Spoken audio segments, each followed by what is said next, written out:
Menurut sebuah legenda, jauh di deretan gunung sana terdapat sebuah gunung besar yang tak seorang pun berani mendekatinya. Karena di dalam gunung tersebut ada troll mengerikan yang sedang tertidur. Dia dipanggil sebagai Raja Gunung. Legenda mengatakan hanya satu hal yang membuat troll terbangun, yakni jika ada seorang putri yang tidak menikah sampai usia 18 tahun.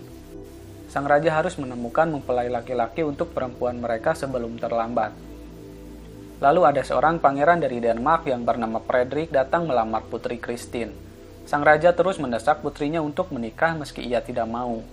Sang raja sangat was-was karena pada esok hari sang putri akan menginjak usia 18 tahun.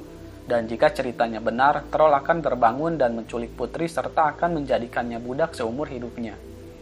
Akan tetapi, sang putri lebih memilih untuk kabur dari istana. Di dalam perjalanannya, tanpa sengaja Christine menyerempet seorang anak muda hingga terjatuh ke sungai. Anak muda itu bernama Espen. Espen mengajak sang putri berkenalan, namun sang putri nampak enggan, tetapi ketika ia ditawari makanan, tanpa basa-basi ia pun menghabiskannya. Setelah selesai, sang putri pamit melanjutkan perjalanan tanpa memberitahukan nama dan tujuannya. Lalu Espen pun pulang menyapa kedua kakaknya yang sedang sibuk bekerja. Lalu mereka dihampiri ayahnya yang nampak sedikit kesal karena persediaan makanan mereka dimakan burung. Ditambah Espen disuruh membeli makanan, malah pulang dengan tangan kosong dan beralasan ia terjatuh ke sungai karena ulah seorang wanita. Ayah Espen menyuruhnya untuk belajar bertanggung jawab dan bersikap dewasa. Rupanya hanya tubuhnya saja yang besar, namun tingkah laku Espen masih seperti kanak-kanak. Lalu ayah dan kedua kakaknya pamit akan berburu dan mewanti-wanti Espen jangan melakukan hal apapun. Hari mulai gelap. Espen yang sedang bermain api merasakan ada suatu getaran dan ia rasa itu adalah troll. Dengan tingkah bocilnya, ia memainkan besi panas sambil berkata akan melawan troll. Hal itu malah membuat rumahnya menjadi terbakar karena arang yang terlempar dari besi tadi. Di tempat yang berbeda, kuda yang ditunggangi putri kabur karena melihat sesuatu. Tiba-tiba ada suara langkah kaki yang menghentak bumi menghampiri sang putri dan membawanya pergi. Pada esok harinya, ayah Espen terkaget-kaget melihat rumahnya sudah hangus terbakar si jago merah. Espen menjelaskan bahwa semalam ia melihat troll dan terjadilah hal yang tak diinginkan itu. Lalu datang rombongan Frederick menghampiri mereka untuk menanyakan tentang putri yang kabur dari istana. Frederick merasa curiga dengan gelagat Espen. Ia pun mendesak Espen untuk menceritakan yang ia tahu. Dan di sini terjadi perbincangan tentang legenda troll hingga sayembara raja. Barang siapa yang menemukan sang putri akan memperistrinya serta mendapat separuh kerajaan. Tetapi Frederick mempertegas bahwa dirinya lah yang akan menikahi sang putri. Setelah Frederick pergi, ayah Espen menyuruh kedua putranya untuk mencari putri agar mereka bisa kembali membangun rumah dan peternakannya. Dikarenakan sedang marah, ayah Espen berkata bahwa ia tidak ingin melihat Espen dan ia menyuruhnya pergi. Lalu Espen pun pergi tetapi ia membuntuti kedua kakaknya. Dikarenakan merasa kasihan, Paul sebagai kakak merangkul adiknya itu. Dalam perjalanannya, Espen selalu memungut barang yang ia temukan, meski menurut sang kakak barang itu tidak berguna. Tiba-tiba ada suara nenek tua, ia meminta tolong. Espen ingin memeriksanya tetapi tidak dengan kedua kakaknya. Saat dihampiri, si nenek meminta tolong untuk membebaskan hidungnya yang terjepit kayu. Dan setelah terbebas, si nenek ini nampak bukan nenek biasa. Karena Espen yang baik hati, ia memberi si nenek kentang untuk dimakan. Lalu Espen menjawab pertanyaan si nenek yang dimana Espen sedang mencari seorang putri. Rupanya si nenek tahu tentang mitos si Raja Gunung yang sekarang terbangun. Espen pun meminta cara untuk menyelamatkan putri, dan dikarenakan Espen sudah baik kepadanya, Espen diberikan peta kemana saja, dan Espen disuruh pergi ke sebuah rawa terlebih dahulu untuk menemukan pedang yang bisa mengalahkan si troll. Setelah mendapatkan petanya, Espen kembali melanjutkan perjalanan. Di tempat lain, sang raja yang sedang cemas mendapat kabar bahwa prajuritnya menemukan sebuah gigi raksasa dan barang milik putri. Malam pun gelap, Espen memanfaatkan barang yang ia temukan.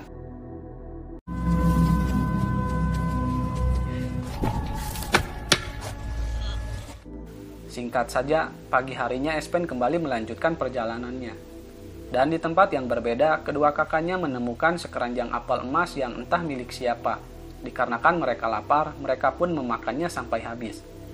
Tiba-tiba saja ada beberapa wanita menghampiri mereka dan mengajaknya untuk pergi ke rumahnya yang ada banyak makanan. Lalu dari kejauhan Espen melihat kedua kakaknya. Espen pun mengikutinya hingga tiba di jalan buntu. Akan tetapi setelah memakan apel yang ia temukan, rupanya ada jalan rahasia yang menuju ke sebuah gua. Mereka bertiga berkumpul tertawa bagai orang tepar sambil makan hidangan yang ada. Espen yang hanya memakan sedikit apel, ia terkejut melihat suatu fakta. Dengan berpura-pura, Espen pun memakan apel yang diberikan si wanita.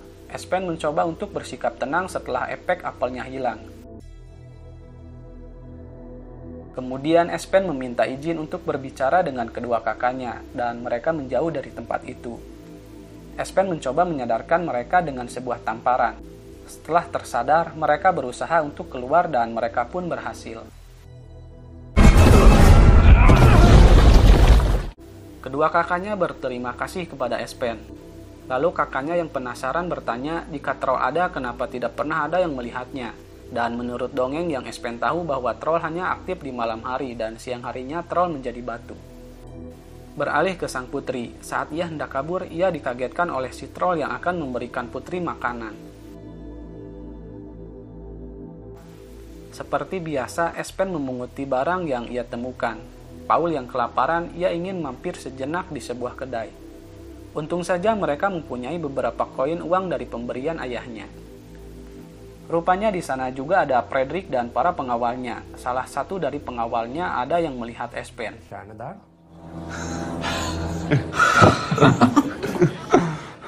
Lalu Fredrik menghampiri Espen, ia meminta maaf atas kekurang ajaran waktu itu.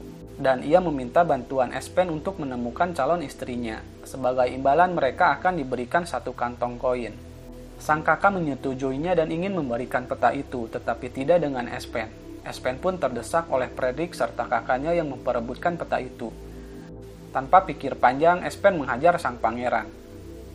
Perkelahian di antara mereka cukup meresahkan. Banyak sekali barang-barang yang menjadi korban. Hingga pada akhirnya adegan kejar-kejaran pun tak terhindarkan.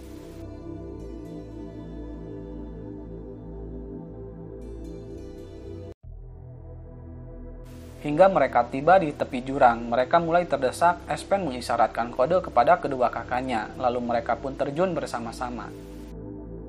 Setelah menepi, Per marah kepada Espen kenapa ia tidak mengambil uang dan memberikan petanya. Dan sekarang mereka malah berhadapan dengan Pangeran Fredrik. Per pun mengungkapkan bahwa keluarga itu akan lebih baik jika tidak ada Espen yang taunya hanya main saja. Kedua kakak beradik ini sempat berkelahi, hingga pada akhirnya peta itu dipegang oleh kakaknya. Tak hanya tinggal diam, Paul mencoba mendamaikan kedua saudaranya itu. Där ser du. Ett gammalt björnskinn.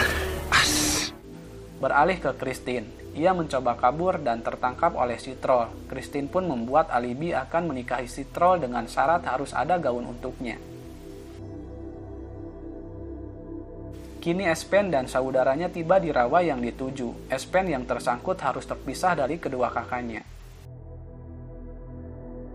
Rupanya Fredrik juga ada di sana dan menangkap Per serta Paul. Espen yang menemukan rawa dengan bergegas, ia menyelam ke dasar untuk mengambil pedang. Sempat mengalami kendala, namun pada akhirnya ia berhasil mengambil pedang itu. Dan pedangnya sangatlah tajam. Kolla! Ja. Saat Fredrik akan melanjutkan perjalanan, mereka dikagetkan oleh beruang aneh, dan beruang itu adalah Espen. Kini Fredrik tahu tentang peta serta pedang itu, dan rupa-rupanya Fredrik hanya ingin menguasai kerajaan Kristin, dan ia tidak peduli dengan Kristin.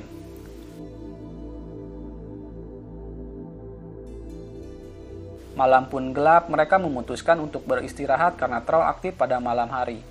Paul bertanya apakah mereka akan bertemu lagi dengan ayahnya dan ia rasa rindu kepadanya. Tiba-tiba suara pohon tumbang terdengar, hal itu membuat mereka bertanya-tanya. Ketika suaranya semakin mendekat, Fredrik dan yang lainnya berlari terbirit-birit. Espen dan saudaranya mulai panik dengan menggesekkan batu mereka bisa melepaskan ikatannya. Si troll mengejar mereka dan menumbangkan beberapa pengawal Fredrik, akan tetapi si troll berhasil membawa Paul dan Pangeran Fredrik.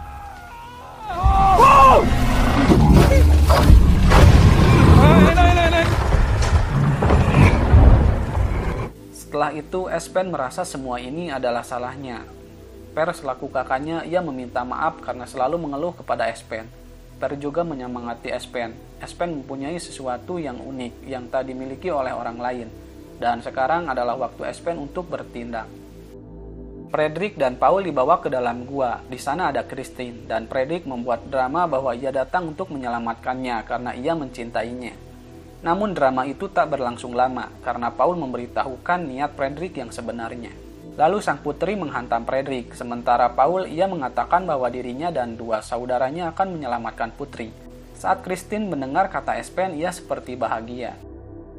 Kembali ke Espen, meski ia berjiwa bocil tetapi Espen juga cerdik. Ia mengumpulkan kunang-kunang untuk penerangan.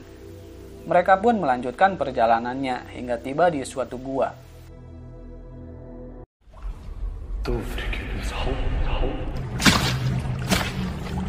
Untuk meninggalkan jejak agar tak tersesat, Espen menggunakan benang yang ditemukan tempo hari. Dan saat sedang menyusuri gua, Espen terperosok ke dalam lubang yang tepat berada di atas Paul. Lalu mereka berdua ditarik ke atas. Saat giliran Fredrik, tiba-tiba datang si troll. Untung saja mereka semua aman dan selamat.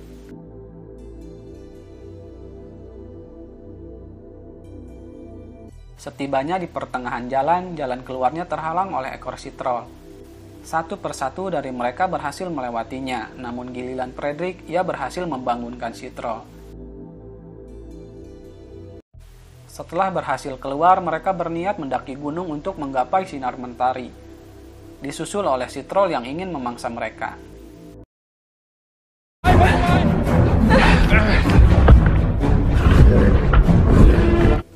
Dikala si troll datang, Espen terpaksa melawannya, dan Espen terkena hantaman olehnya, disusul oleh Per hingga ia tak sadarkan diri. Si troll yang menjadi pincang itu menghambat langkahnya. Karena memiliki kesempatan, mereka saling bekerja sama untuk melumpuhkannya. Mereka beruntung cahaya mentari bersinar dan si troll menjadi batu.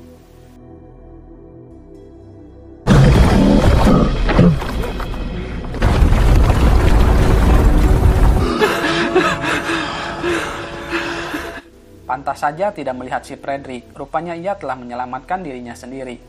Ia bertemu si nenek untuk meminta petunjuk dan si nenek memberitahukannya. Singkat cerita, Espen dan dua saudaranya berhasil membawa pulang sang putri dengan selamat. Dan saat sang raja akan menyatakan hadiahnya, Espen memotong pembicaraannya bahwa hanya dengan sedikit uang untuk membangun kembali peternakan itu sudah cukup untuk mereka. Dan sekarang raja memasrahkan kehendak kepada putrinya untuk menikahi siapa saja. Tiga saudara ini kembali ke rumahnya. Ayah Espen sangat senang dan sedih. Ia juga meminta maaf kepada Espen atas segala ucapannya dikala sedang marah. Semua itu tak sungguh-sungguh ia ucapkan. Kini rumah mereka kembali berdiri, dan Espen menjalin kedekatan bersama sang putri. Dan film pun selesai.